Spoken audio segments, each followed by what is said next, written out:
When you purchase something with a USDA certified organic label, you know the product has undergone a holistic process that avoids the use of synthetic fertilizers, pesticides, and genetically modified organisms.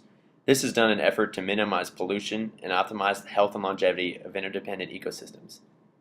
Consumers have responded to these ideals, and the organic market has grown over 25% in the last 3 years to over a $30 billion industry.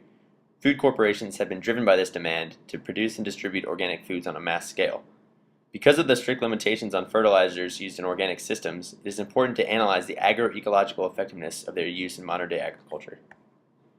Because synthetic fertilizers are not permitted, manure is the primary feedstock used in organic systems.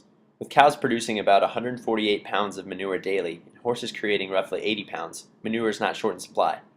Unfortunately, though, raw manure is not healthy in biological systems as fresh manure can give off ammonia and is full of lively pathogens that can contaminate crops. This ammonia is then lost in the atmosphere where it undergoes acid-base reactions resulting in the formation of other chemical compounds such as ammonium sulfate. One of the challenges biological systems engineers face is creating a designer manure that is specialized to match crop needs while minimizing the environmental impact of this fertilizing method. The challenge for large organic systems is access to this magic manure.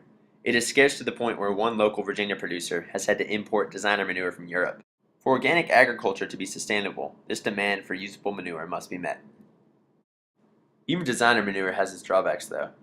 Animal fecal matter, whether from livestock or wild animals, often contains high concentrations of human pathogens. They range from minor bacteria to violent viruses and parasite strains, some of which are incredibly difficult to remove, and many of which have developed a resistance to chemical treatments.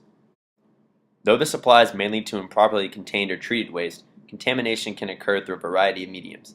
Depending on the characteristics of the particular pathogen, it may survive anywhere from a few days to several months, making large-scale processing potentially hazardous due to the large number of mediums susceptible to contamination.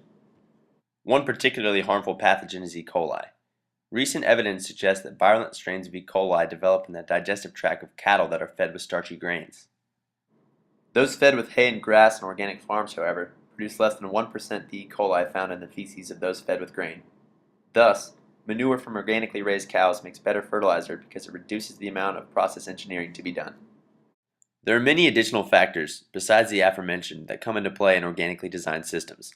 As the organic foods market continues to grow, the challenge of fertilizing large-scale organic farms will remain. There's a lot of crap out there to be used, and it is up to the next generation of biological systems engineers to not let the problem pile up.